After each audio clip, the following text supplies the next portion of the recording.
cuento? Bueno, este cuento está escrito por Edgar Allan Poe, la Máscara de la Muerte Roja, y en resumen es un relato de un pueblo que está haciendo como... menciona Poe que no ha transcurrido día en donde la muerte roja no se presente, ¿no? Y es un pueblo que está sufriendo como de varias muertes, que se presenta con mareos repentinos y dolores agudos. Y pues poco a poco nos va presentando también a Próspero, que es este príncipe, o rey, no, sí, es príncipe, eh, que decide cerrar las puertas de su palacio, invitar a muchas personas, amigos, conocidos, que él decide que valen la pena que estén con él en esta, se podría decir, epidemia. Y cierra las puertas de su palacio y decide tener como esta gran fiesta como de días y que dura días y además dura todo el día, como un intento de protegerse de la muerte, no solo físicamente hablando, o sea, no solo para no enfermarse, sino también le da este sentido de no contagiarse este mal augurio, ¿no? En las emociones también, ¿no? No pensar en la muerte, como que no verla, no sentirla, no tocarla, no estar cerca de ella. Eh, y bueno, para empezar, lo que a mí me encantó, que se puede notar desde el principio del cuento, es el perfecto ejemplo que Poe hace para, como de inmersión, ¿no? O sea, como incluso empieza con un ritmo tranquilo, contándote sobre la muerte roja, sobre el pueblo, cómo se van muriendo, y poco a poco cuando ya estamos dentro del palacio, incluso el ritmo aumenta, ¿no? Y te lo recalca con este reloj que está sonando a cada hora, ¿no?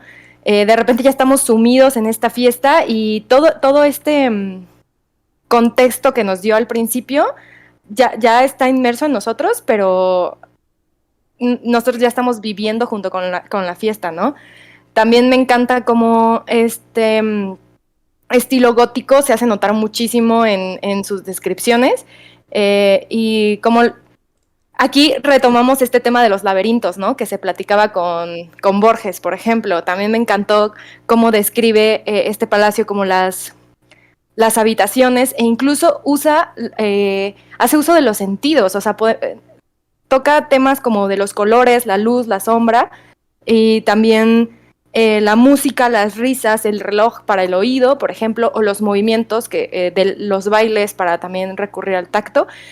Y pues esto solo hablando como de la inmersión, ¿no? De la pluma de Poe, de cómo es que lo empieza a narrar para que te vayas metiendo y puedas leerlo tan fácilmente como si te lo estuviera contando tu abuelo, ¿no? Que fue lo que vivió hace años por la peste o algo así. Y bueno, no sé si alguien más quiera continuar y vamos desarrollando. Sí, a mí me llama la atención como el momento en el que propones el cuento, ¿no? Porque creo que va bastante ad hoc, justo porque pues es un cuento que de alguna forma habla de la pandemia, de una pandemia, ¿no? De atravesar una pandemia y cómo nos cuenta Poe, eh, cómo lo enfrenta este príncipe, ¿no? Digo, creo que indudablemente cada quien va a tener cierta perspectiva o va a abordar el cuento de cierta perspectiva.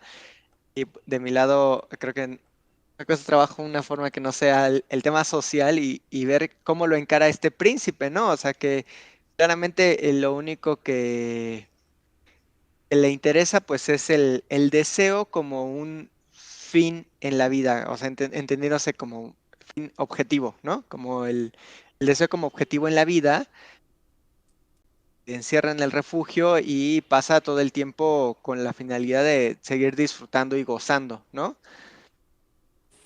Algo diferente, creo yo que fue algo diferente a lo que pasó en la mayoría de los países del mundo en la actualidad, ahora que este tema de la pandemia, ¿no? Y justo podemos como hacernos una idea de lo que es este encierro, ¿no? Y cómo habría sido. Incluso podríamos pensar cómo habría sido si hubiéramos tenido la capacidad, alguno de nosotros, y los recursos de hacer esto que hace el príncipe próspero y cómo se habría visto en esta era, ¿no? Y creo yo que es muy, muy diferente. Pues de hecho sí hubo fiestas, ¿no? De tanto de celebridades como de incluso políticos que resonaron, así como de se encontró a no sé quién haciendo fiestas con celebridades y así, y esto es prácticamente lo que cuenta Poe.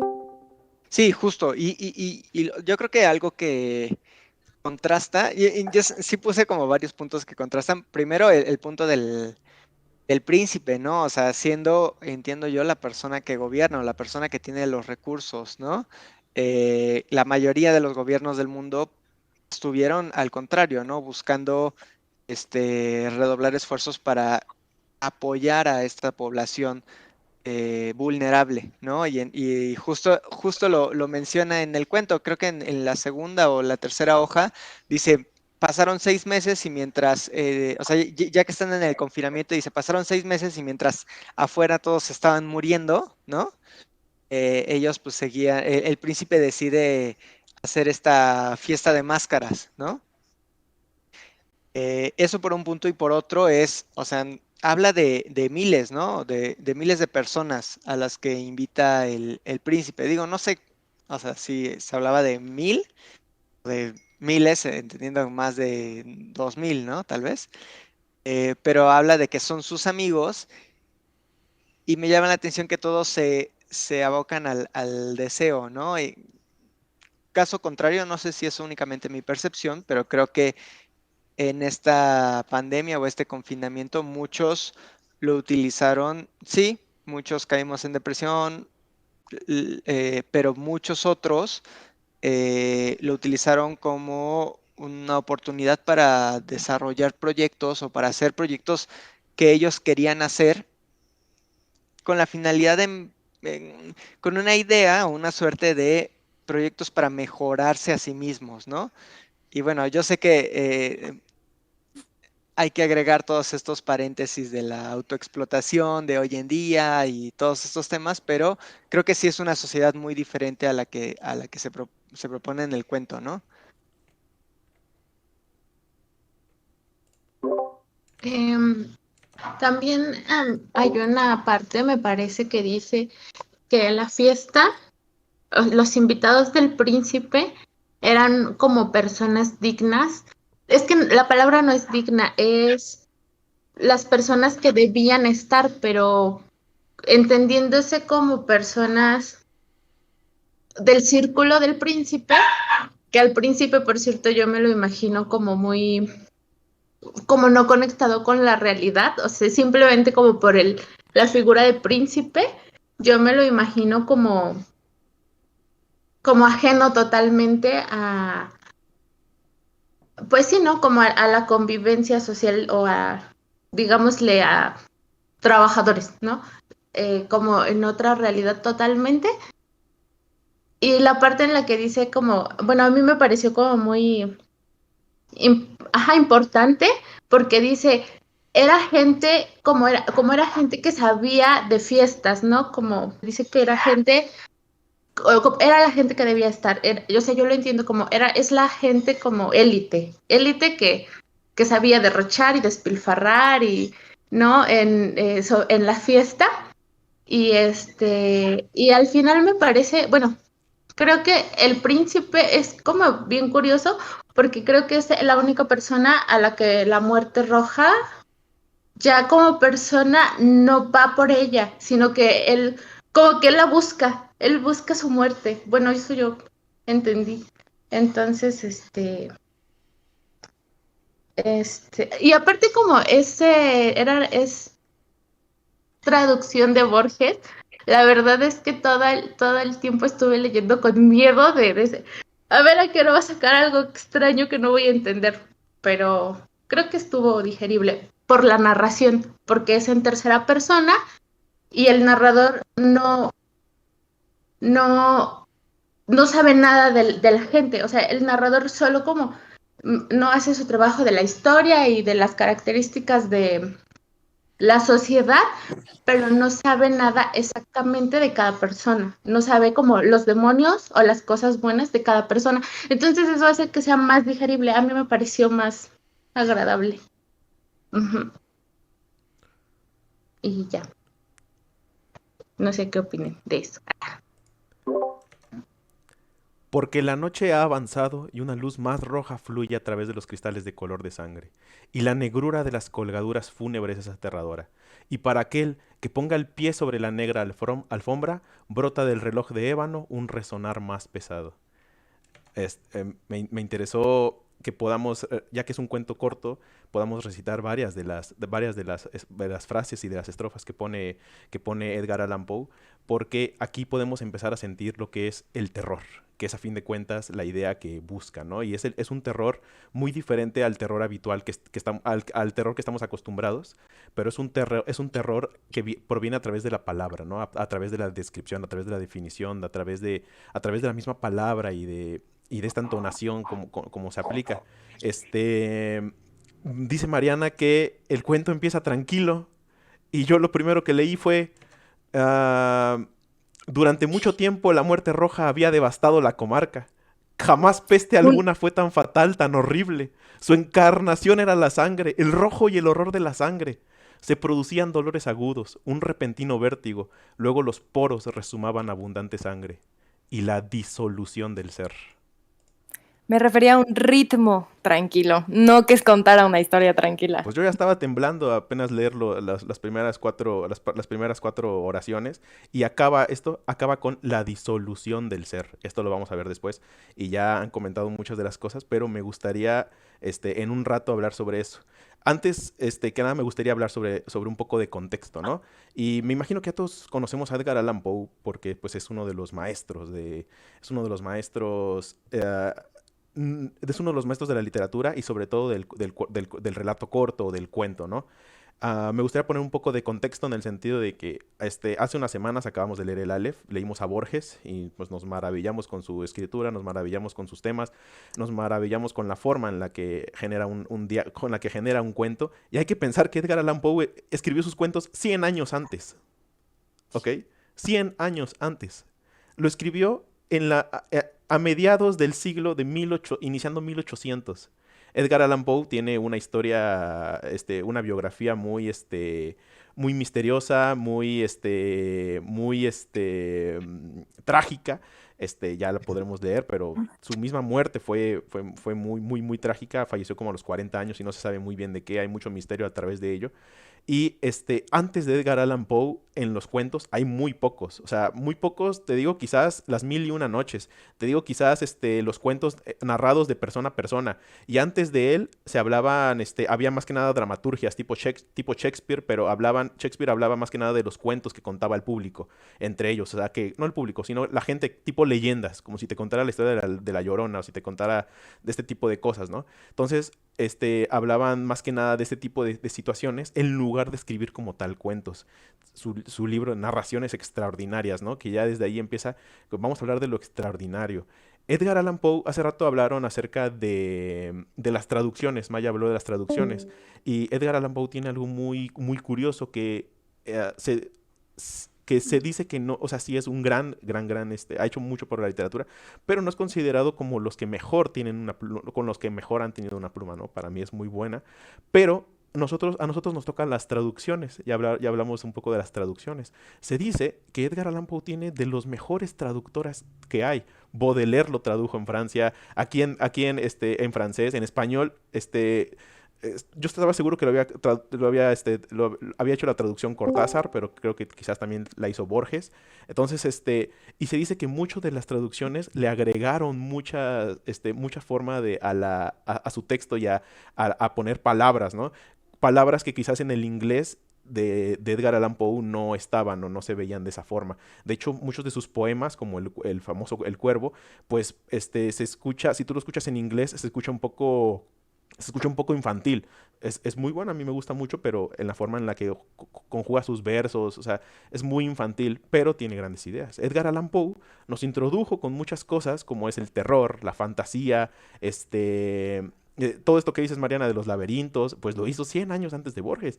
Las historias de detectives, él hizo el asesinato de la calle Morgue, de la Rue Morgue, ajá. Y eso fueron los primeros cuentos de detectives propiamente hechos para simular, de los cuales Arthur Conan Doyle, Agatha Christie y todos ellos sacaron a sus personajes como Sherlock Holmes, como Poirot, por Edgar Allan Poe, así como el terror de Lovecraft, así como el de muchos, Cortázar, Borges, Baudelaire, que ya los hablamos, y hay que ponernos imagínate leer este cuento en 1830 y tantos, 1840 y tantos, y pues es asombroso, es magnífico, por eso me fascinó el poder en un inicio hablar en la forma en la que escribe, ¿no?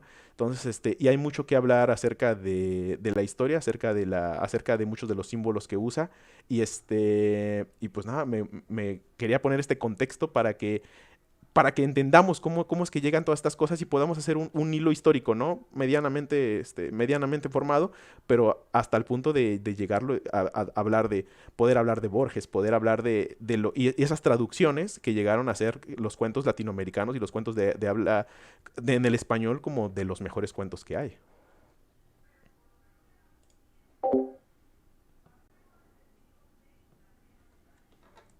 Sí, es cierto que tiene una biografía bastante eh, interesante, ¿no? Justo eh, creo que eso le da la posibilidad de hablar un poco o tener una perspectiva de esta élite, ¿no? Que me parece que creo que sus padres mueren y es adoptado por una familia adinerada, ¿no? Entonces, me imagino que de ahí tiene cierta perspectiva y bueno, claro, con su vocación de escritor lo muestra. Yo veo, no sé si son metáforas o si simplemente son alusiones a algo misterioso, ¿no? Pero no sé si ustedes le dan cierto significado. Yo soy malísimo para encontrar los significados, quiero disculparme de antemano. Pero por ejemplo, o sea, las preguntas básicas creo que es ¿por qué la fiesta de máscaras? ¿No? No sé si es algo. Ok. La segunda pregunta sería ¿por qué el reloj? O sea, ¿cuál es este punto del reloj? Y el último que yo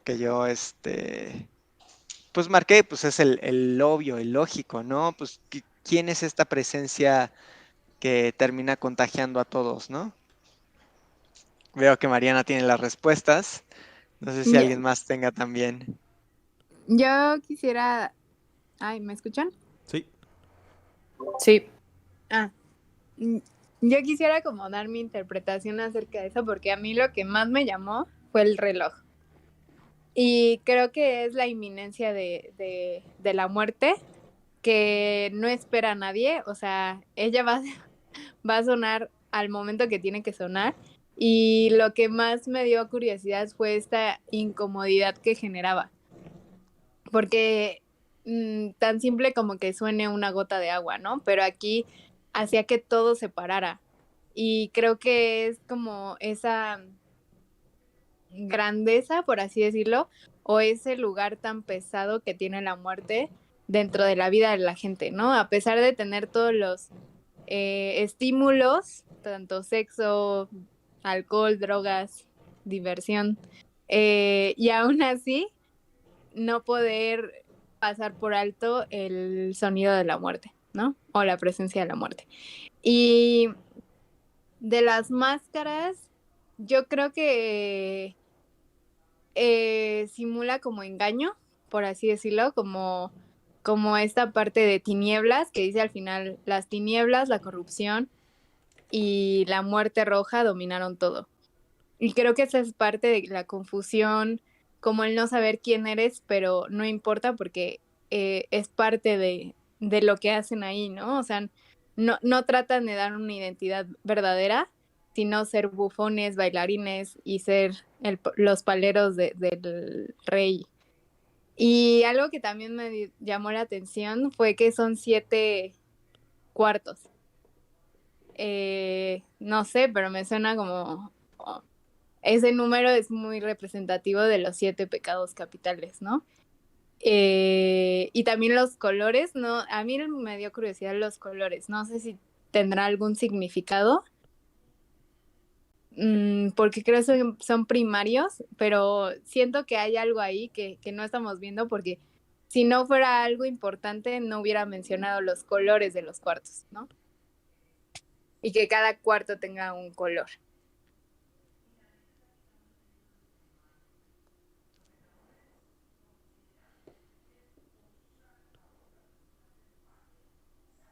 Yo concuerdo contigo, Rox. Creo que esa parte también de los cuartos también tiene su propia simbología. Y no estoy completamente seguro, pero sí creo que la que más evidente descripción o significado quizá lo podemos encontrar es a la que más mencionó, que era la que estaba como todo cubierto de negro, las ventanas en color escarlata. Creo que es la que más representa la muerte.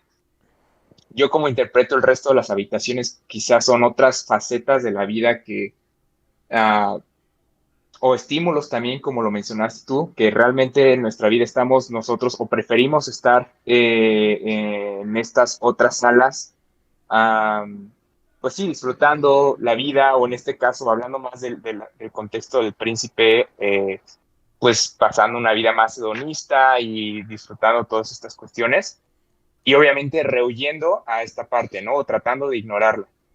Entonces, sí creo que también va por ahí el lado de simbología, por lo menos desde mi interpretación. Y sí, concuerdo contigo con la parte del reloj. Creo que justamente era ese recordatorio, cada vez que sonaba, ese recordatorio de que las cosas no están bien, de que en cualquier momento para mí era el recordatorio de que la muerte está presente y que en cualquier momento puede ocurrir. Y, y nada, pues la parte en la que ya empezó a tomar protagonismo el personaje de la máscara de la muerte roja, pues bueno, creo que es lo lógico que pasa, bueno, cuando ya pues sí, es lo consecuente, ¿no? De lo que hablamos de la muerte.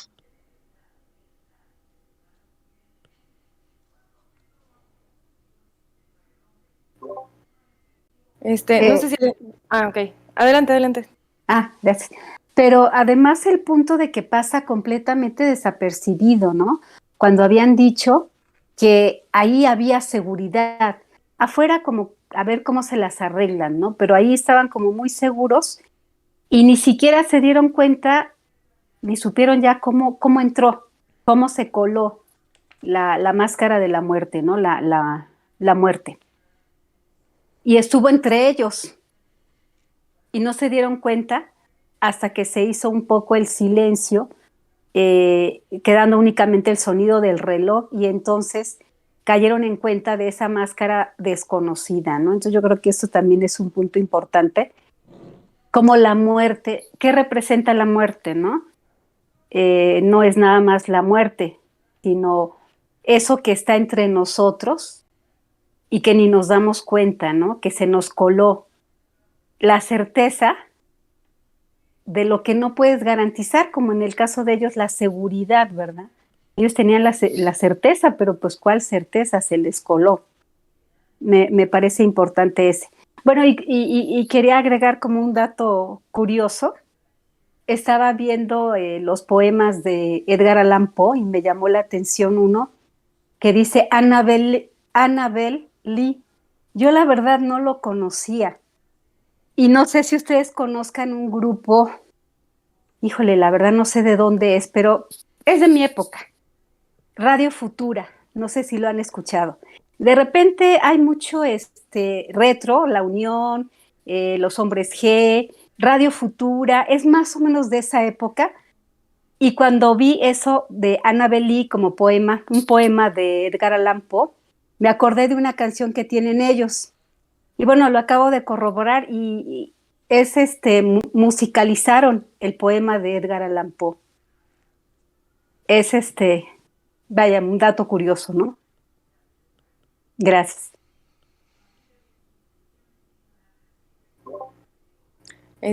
No sé si alguien más quiera decir algo. A mí me gustaría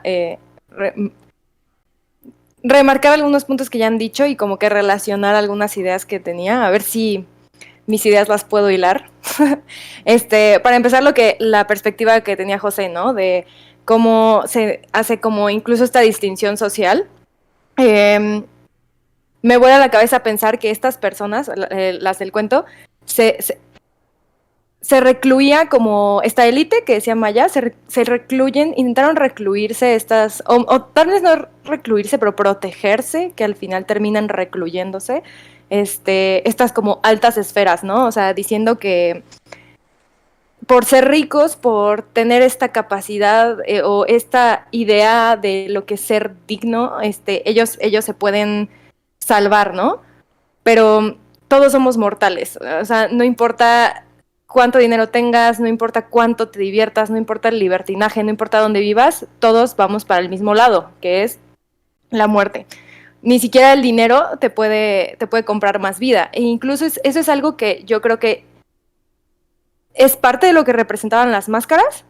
El decir, yo sé que detrás de esta máscara hay más, es como decir, vamos a hacer esta fiesta como para tratar de vivir más, pero todos sabemos que no podemos vivir más, o sea, no hay manera de comprar más vida. Y aún así, este príncipe, en lugar de tratar de ayudar al pueblo de alguna forma, ya sea con alimentos, medicinas, etcétera, pues decide mejor distraerse en diversión, ¿no?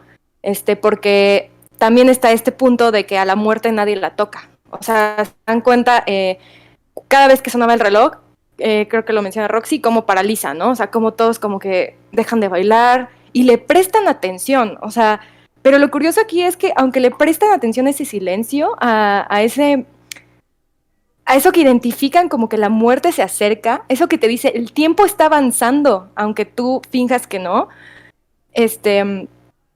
pasan los sonidos y otra vez fingen que ni siquiera pasaron los sonidos, ¿no? Como nosotros a veces lo hacemos con el tiempo, o sea, de que tenemos que 24 horas y de repente ya es otro día, o sea, ¿y qué hicimos con nuestro tiempo? Ni siquiera nos dimos cuenta, pero bien que estamos pendientes de que a las 4 tenemos junta o, ¿sabes? O sea, como que esta dualidad de querer saber cómo pasa el tiempo, pero al mismo tiempo no querer percatarse de que pasa el tiempo. Otra cosa que, lo de las habitaciones, lo de los colores, yo también, como decía Pedro, yo lo veo como como etapas de la vida, como estos intentos de meterse en este laberinto para que la muerte no nos encuentre, pero aún así la muerte va a estar persiguiéndonos en cada momento, y cada habitación es como intentar revivir, o sea, volver a vivir, ¿no? O sea, no solo recordar, no solo divertirse, es como volver a vivir, como seguir escapando de la muerte. Pero, pues, incluso en un laberinto, incluso aunque seas un libertino, incluso aunque quieras hacer toda la diversión posible, pues no puedes escaparte de la muerte. Y ya, por último, por ahora, la mascarada a mí se me hizo como, bien mencionaba Roxy, como intentar ser como unos bufones, ¿no? Y también Maya mencionó lo de los demonios, y la disolución del ser. A mí, que mencionaba Luis, a mí la mascarada se me hizo como un intento más de distraerse, de, ok, ya pasó tanto tiempo, hay que cambiar la jugada, porque si no me voy a acordar de que la muerte existe. Entonces, ¿cómo lo hago? Me tapo, ¿no? Pero al mismo tiempo de que se cubre como el verdadero ser, les daba como que esta puerta a sacar sus demonios, como nadie sabe quién eres por traer la máscara, pues entonces puedes sacar tus demonios, puedes ser un bufón, puedes ser lo que tú quieras, pero sorpresa, la muerte también es parte de nosotros, ¿no? También es parte de estos demonios. Entonces, prácticamente, yo lo vi como que si al ponerse la máscara, al dejar salir todos estos demonios, también dejaran salir a la muerte. Y es ahí cuando entra la máscara de la muerte roja, ¿no? Porque ella también se quiso poner esta máscara, ella también quiso jugar este juego, quiso enseñarles estas verdades de las que no se pueden escapar. Y con lo del ritmo de que me refería que primero va tranquilo y después como un poco más acelerado, también me refería al hecho de que primero el cuento empieza como reflexionando todo lo que ha hecho la muerte, cómo ha impactado como en el pueblo, bastante fuerte, que también puede ser una alusión como a estar presente, ¿no? O sea, la muerte te hace estar presente de esta persona se acaba de morir frente a mis ojos, o estoy a punto de morir. Y se pasa lento porque lo eres consciente de ello, porque lo estás reflexionando. Y cuando nos vamos a la fiesta, es un ritmo un poco más rápido, y es porque también es como se sabe que el tiempo está avanzando, pero aún así queremos subir. O sea, queremos subir tan rápido pero el tiempo nos va a alcanzar. Súper. Sí, yo solamente quisiera añadir muy rápido sobre este tema que menciona Mariana del ritmo. Creo que sí es muy importante, ¿no? Y relacionar nuevamente digamos, ¿cómo llamarlo? A la categoría de la lectura que es más de terror, justamente en esta parte en la que se aproxima el príncipe con la máscara de la muerte, se empieza a sentir esa tensión, ¿no? Y es donde más creo yo que se siente el clímax del cuento, de cómo te da miedo justamente cómo es que se van a encontrar. Y bueno, pues esa sensación quería relacionarla o sea, la he sentido con otras, más bien películas que he visto, que bueno, para quienes no las hayan visto, más o menos esa misma sensación las he sentido con la de La Bruja, y la otra película es la de El Faro, también no tiene mucho. Entonces, como que esa sensación de tensión, de incomodidad, eso mismo me recordó el cuento, esa sensación.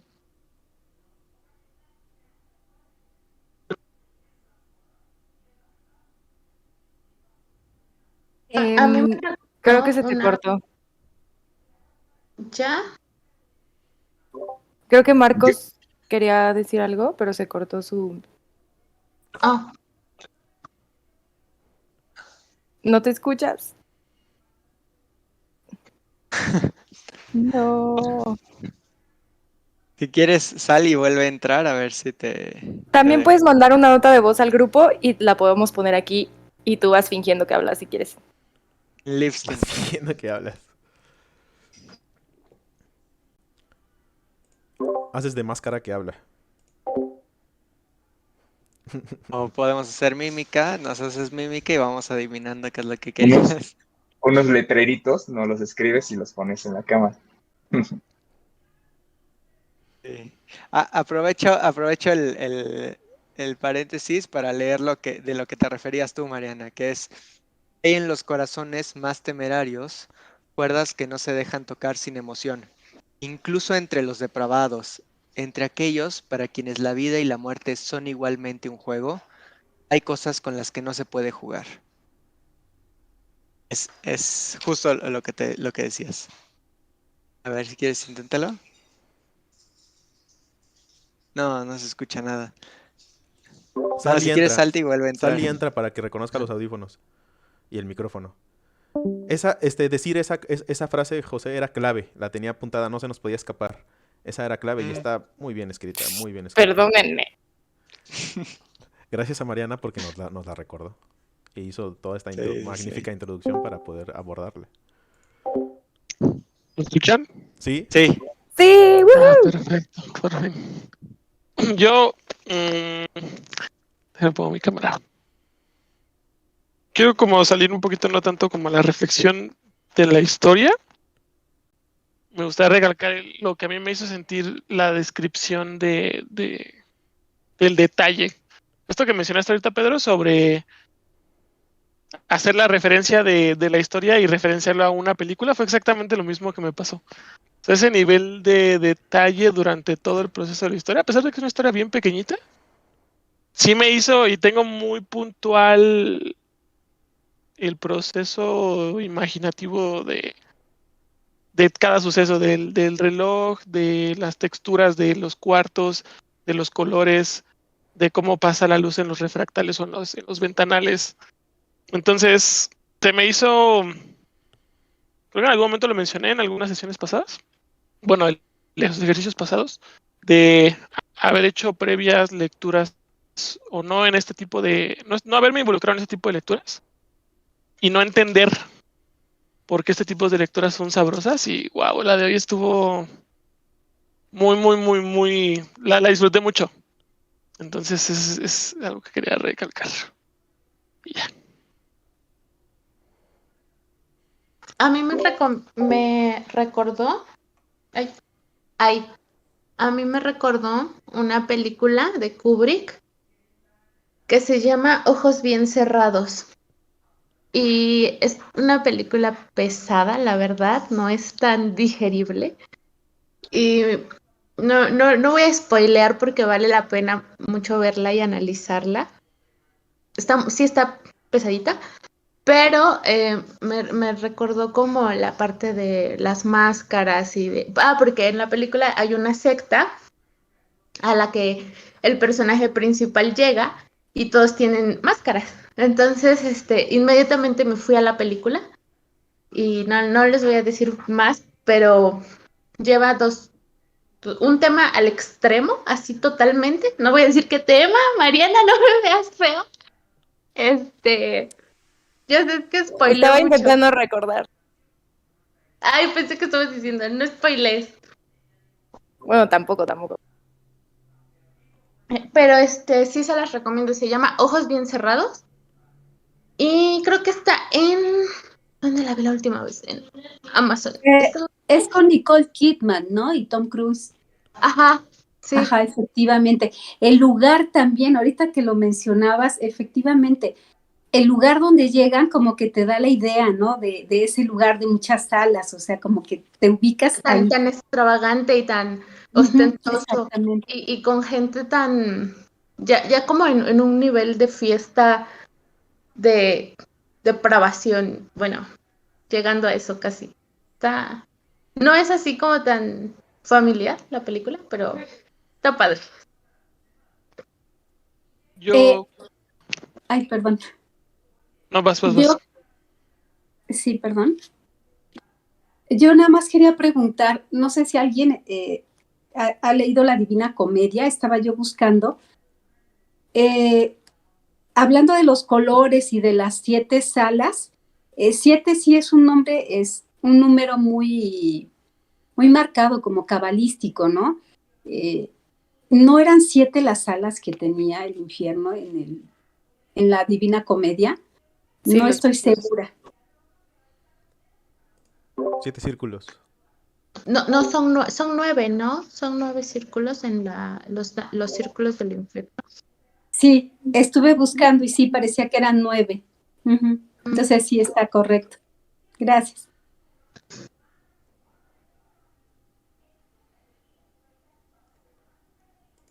A mí me gustaría resaltar lo horroroso que fue la peste.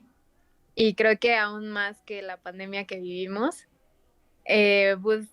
buscando en internet encontré que se estima que murieron entre 75 y 200 millones de personas.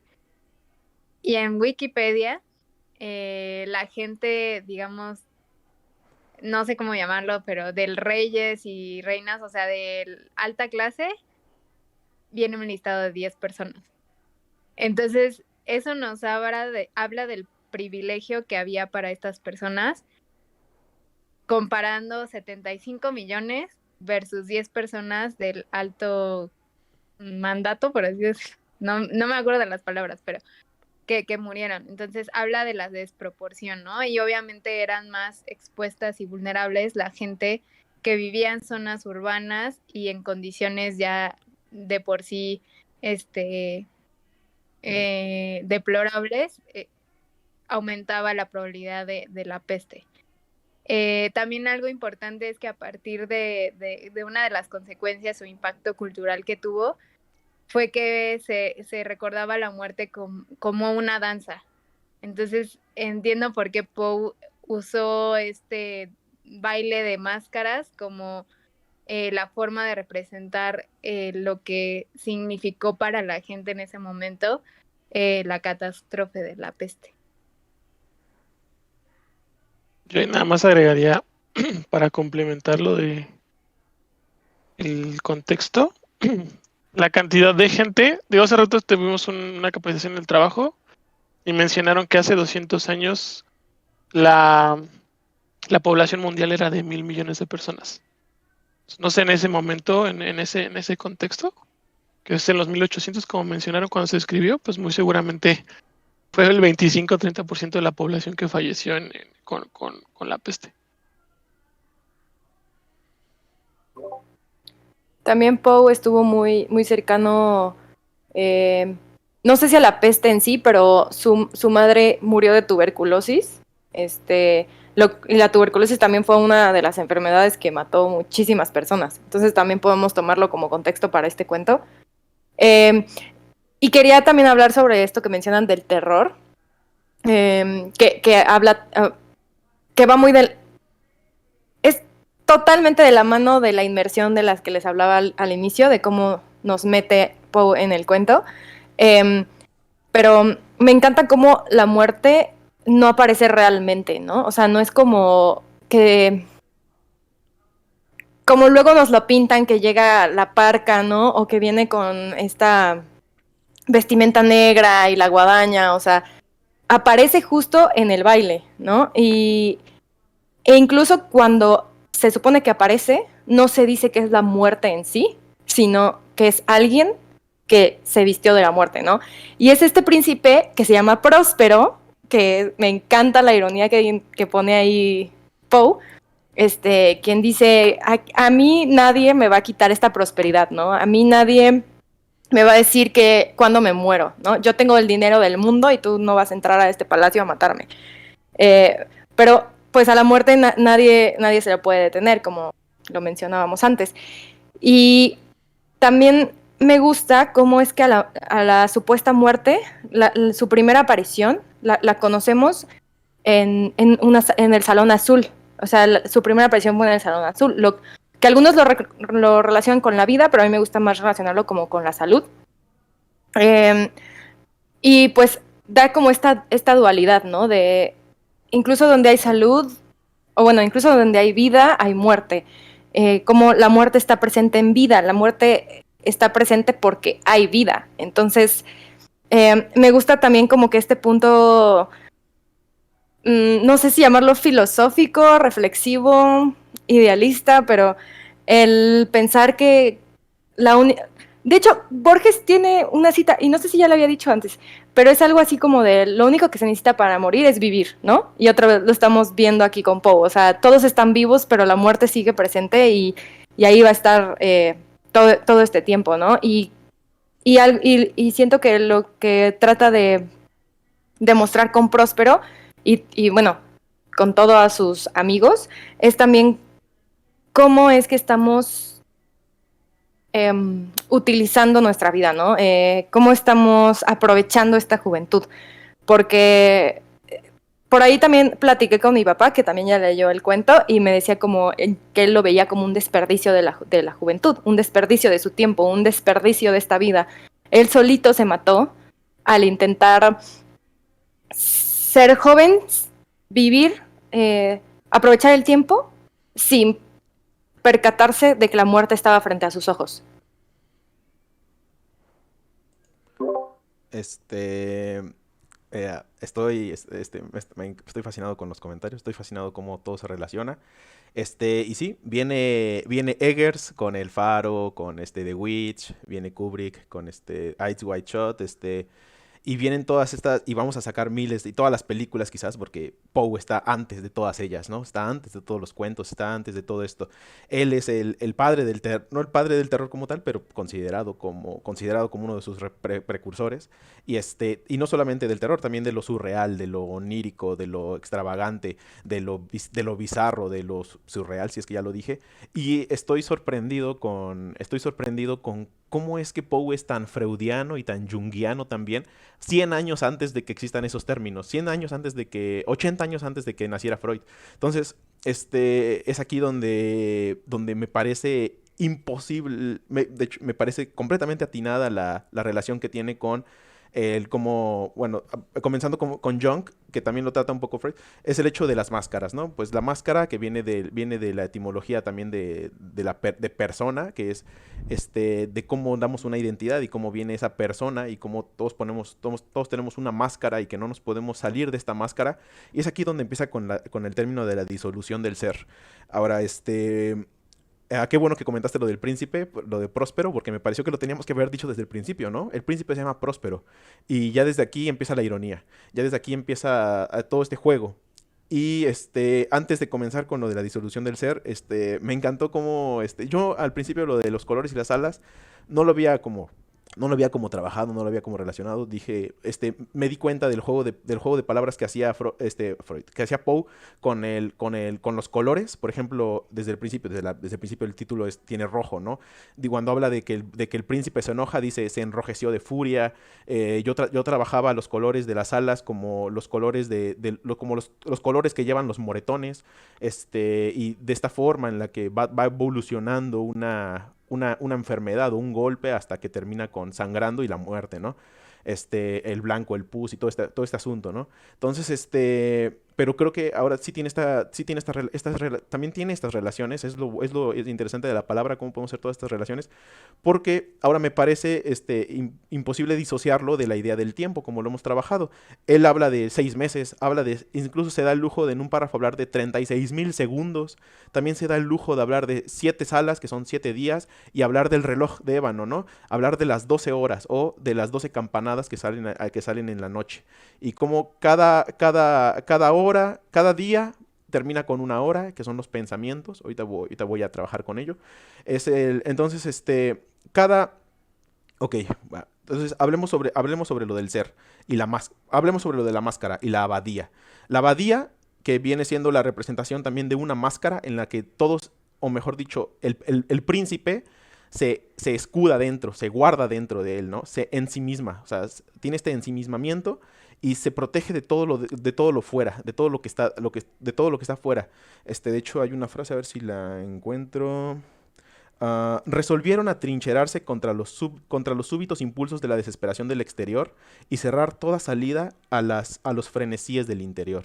Que quiere, o sea, lo trabajo como la idea de voy a poner mi máscara, voy a poner mi poker face, voy a poner mi máscara de que no me van a afectar lo que digan los demás de mí y yo no voy a hacer que mis frenesíes del interior sobresalgan de ello, ¿no?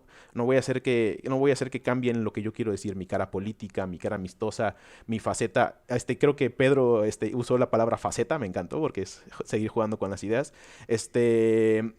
Y cómo seguir con esto, ¿no? Y hay máscara tras máscara tras máscara, que es ahí la idea del laberinto. Yo estaba esperando el momento en el que digas, Mariana, que en todo laberinto hay un minotauro. Y no importa si eres el minotauro, de todos modos te va a caer la muerte. Estaba esperando, entonces, trabajando todo esto, ahora sí me voy a... Bueno, siguiendo con Jung, antes de que existiera Jung, está la máscara, está la sombra, está la idea del fantasma, de cómo este fantasma deambula, no lo notan, pero cuando lo notan todos callan, saben que está, pero no está, y no lo pueden tocar, pero él cuando él actúa, genera la muerte, ¿no? Entonces, todo este juego, me parece maravilloso, y aquí es donde voy con lo de Freud. Me imagino que que han escuchado de Freud, me imagino que han escuchado sobre su teoría del ello, del yo y del super yo. El ello es el núcleo del ser. Aquí venimos con la palabra de la disolución del ser que está dentro de la máscara, ¿no? El ello es el núcleo del ser, es lo primero que tenemos, son nuestros deseos, son los deseos que queremos tener. Jugar, sexo, comer, defecar, etcétera, etcétera. Todos estos deseos que son muy fisiológicos, ¿no? Entonces, y que son un placer, son un deseo. Entonces las relaciones están ahí, ¿no? Él se encierra en su abadía, él se encierra con los cortesanos que él decide, usaron la palabra digna, usaron la palabra élite, y si no me equivoco, en el párrafo dice, seleccionó a esas personas que sabe que le van a seguir la fiesta, ¿sabes? Prácticamente dice, quiero hacer una orgía con 1,000 personas, las que más me parezcan atractivas, las que más me parezcan divertidas, las que sé que me van a seguir la fiesta, y yo no soy el loco, porque ellos no me consideran loco. Entonces todos dentro de mi abadía, no hay locos porque todos estamos locos, ¿no? Que es esta es la idea de dentro de una sociedad, dentro de una civilización, dentro de un país, dentro de un pueblo, dentro de un club de lectura, etcétera, etcétera, ¿no? Para aquellos que no leen, nosotros somos unos locos por leer y por juntarnos a leer un miércoles y hablar de ello. Entonces, como no nos consideramos locos, encontramos en eso el deseo, el placer, que es el ello. Sí, Maya. Discúlpame que te interrumpa, pero yo siento que específicamente, o sea, entiendo como lo de lo de los diferentes círculos, pero siento que aquí específicamente es un tema de clase, ¿sabes? Bueno, También aplica o porque, sea, es decir, es segregar. A final de cuentas, nosotros estamos segregando a las personas que no leen. Y eso es un tipo de discriminación y es un tipo de elitismo. Entonces, y no deja de ser algo fuera de la locura, o al menos no lo vamos a tratar como locura. Pero no me gustaría llevarlo a ese lado, porque quiero terminar esta idea. Me gustaría llevarlo a la idea de el ello como el deseo, ¿no? Y que y esta persona, que es el príncipe en este caso, se encierra de todo lo demás y dice, quiero este placer, voy a conceder este deseo que tengo. Entonces ese es el ello. Luego tenemos el yo. El yo es el mediador, es el que media entre el ello y el super yo. El yo es el mediador en el sentido de que dice, a ver, esta es la realidad. Y la realidad tiene reglas. O sea, la realidad me dice que está pasando esto, esto y esto, y la realidad me dice que no puedo ir y no me puedo, y no puedo tener sexo con lo que sea, con lo que sea, ¿no? Porque hay reglas, porque hay esto, no me puedo comer a cualquier persona, no me puedo comer lo que sea, etcétera, etcétera, ¿no? Entonces, el yo media al ello. Entonces, y es ese yo que es que es mm, el yo que viene siendo la muerte. Entonces, ahorita vamos a ver. Entonces llega el super ello. El super ello son los pensamientos morales y éticos. Estos pensamientos, Freud mete muchas teorías acerca del papá, del complejo de Edipo, de la castración, pero no nos metamos en eso. Es la idea del super yo como los pensamientos éticos y morales. Esos pensamientos, esa conciencia que luego llamamos, es que mi conciencia me dice esto, ¿no? Y ese super yo que prácticamente critica al ello, que son estos pensamientos recurrentes que vienen con cada campanada. El reloj de ébano viene siendo el super yo. Entonces, cuando vemos cada sala como una máscara más, una máscara que solapa otra máscara y otra que solapa otra máscara, José leyó la frase del depravado, ¿no? El depravado, incluso entre los depravados, entre aquellos para quienes la vida y la muerte son igualmente un juego, hay cosas con las que no se puede jugar, ¿no? O sea, incluso los depravados creen que son muy depravados hasta que llegan hasta la cámara negra, ¿no? Con rojo, o hasta la blanca, o hasta la azul, o a ver hasta qué cámara llegan, hasta qué sala. ¿En dónde se encuentra el super yo? En la última sala, en donde va a haber la muerte, en donde se va a enfrentar la disolución del ser. Entonces, el reloj de ébano como el super yo, el yo como la muerte y el ello como toda esta orgía, ¿no? El carnaval, que ya hablamos de esto, que es pues él estaba haciendo él estaba en su fiesta, total. Entonces, cuando ya era imposible ignorarla, porque es maravilloso, porque ya lo hablamos, es maravilloso cuando todos están en la música, bailando, la orquesta, y suenan estas campanadas, ¿no? Cada quien se las imagina estruendosas, o como quizás cada quien le puede poner el valor que queramos, y y paran todo, tanto que y todos se quedan, todos callan, todos llegan a su conciencia, están pensando, hey, ¿por qué estamos en la fiesta? ¿Por qué estoy haciendo esto? ¿Debería? ¿Qué está pasando? Y es donde llega lo de la muerte, la idea de la muerte, que creo que la comentó Rox, que es el hecho de decir, hey, hay gente que se está muriendo fuera y nosotros somos elitismo. Nosotros estamos aquí seguros, pero hay gente que se está muriendo. Recuerden que se está muriendo. Entonces, y a medida que va pasando, pero todos no le hacen caso. Pero hay un momento donde suenan las 12 campanadas y es cuando ya se presenta la muerte, donde la máscara, dicen que la máscara es tan, voy a parafrasear, pero es tan real que no saben si es una ilusión, ¿no? No pueden ver si la máscara es ficticia. Entonces, es ahí cuando donde el yo, que es el mediador, que es la muerte, llega al conflicto, pasa por todo el ello y se lleva al príncipe hasta la cámara final frente al reloj de ébano. Y hay una frase que usa Poe que dice, todos los cortesanos se hacen sombras en la pared. Eso me fascinó, yo, ¡fum! cada vez que pasa la muerte, hasta que le encuentra muerte. Y ya hablamos de la autodestrucción, ¿no?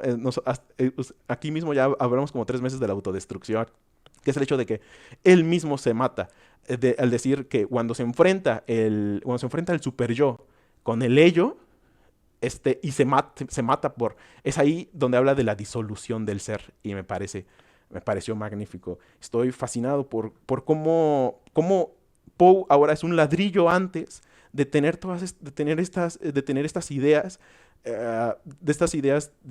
que fundamentan el psicoanálisis. Y nada más como apunte, no es ni la peste bubónica, porque la peste bubónica sucedió mucho antes, y sí puede ser tifoidea o cólera, ¿no? Que cualquiera de estas dos, pues. Tifoidea sobre todo, que es la enfermedad de los vampiros, como dirían.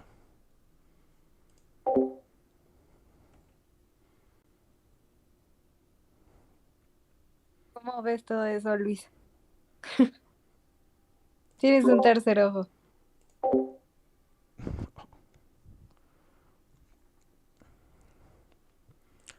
Me fascinó porque es 100 años antes, o sea, ver un bloque, ver un ladrillo. Y hay muchos textos de Poe por ejemplo, el escarabajo de oro, los asesinatos de la calle Morgue, y hay muchísimos más, muchísimos más.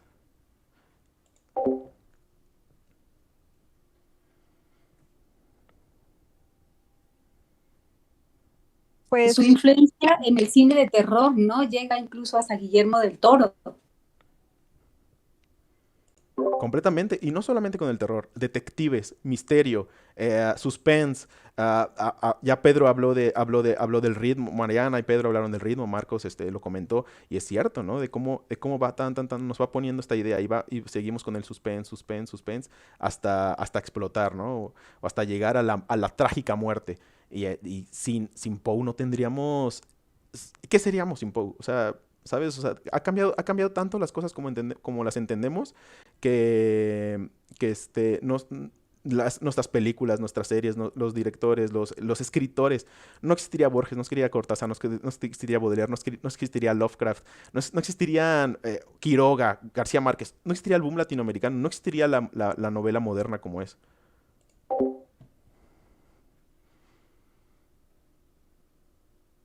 ¿Y qué somos sin las cosas que nos contamos? sí. Pues no sé si alguien tiene un comentario final. Yo tengo Yo una nada más duda. ok. Es que no sé si alguien me lo puede explicar, porque empieza la muerte como peste que arrasa con la mitad de las personas del reino, hacia materializarse en una persona. Bueno, no es una persona, pero dice que es bueno, ok, no se materializa. Un espectro enmascarado parecido a un cadáver, cubierto de manchas de sangre y vestido con un sudario. O sea, como que siento que eso significa algo, pero no sé qué. No sé qué opinen ustedes de eso. Es el diabético, es el obeso, es el que tiene hipertensión, es el deprimido, es el que trabaja en la maquila 16 horas al día, es ¿sabes? Es todas esas es la persona que está en el semáforo escupiendo fuego con gasolina. Son todos esos que somos víctimas, ¿no? Y nada más son víctimas a diferentes niveles. ¿En qué sala estás? Justo eso iba a decir, es como una representación generalizada de lo que sería la muerte, pero es justo como la muerte somos todos nosotros. Ok.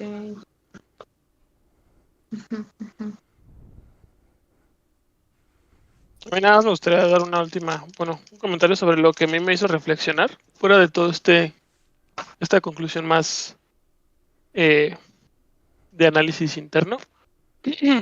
Con la última lectura que hicimos, que hubo un manual, me hizo pensar en el manual de Kurk, creo que se llama, que habla sobre el aislamiento de las personas, el aislamiento de las personas y cómo eso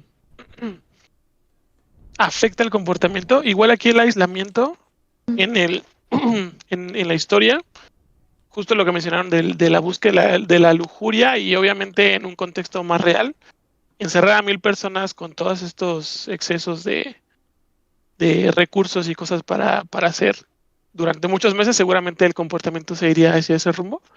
Y me hizo pensar en mi comportamiento y en el comportamiento que adoptamos al estar encerrados en la pandemia, que sí fue al menos para mí fue muy, supongo para todos, pero muy disruptivo y me acerca a me da una pequeña tonalidad o me puso un poco en perspectiva de cómo se pudo haber sentido ese aislamiento con todo esto. Porque pensándolo como mucho tema de lujuria, mucho exceso en comida, que al menos fue como la parte que se desató dentro de la normalidad, y aparte lo que se desató por estar aislado tanto tiempo en un entorno que no varía mucho. Entonces, esto me puso a reflexionar sobre eso. Nada más quería dejar esa idea ahí. Me gusta mucho porque es como la disolución del ser llevada a la comunidad y o sea, el conjunto de todos nosotros como es una disolución del ser, o sea, nos perdemos, ¿no? Y de ello viene la adicción a la comida, la adicción a la pornografía, que no terminan de ser conceptos que nos enajenan de la realidad, ¿no? ¿Y cuál es la realidad si son las 4 paredes que nos rodean, ¿no? Y una persona que viene a entregarnos comida con su caja cuadrada.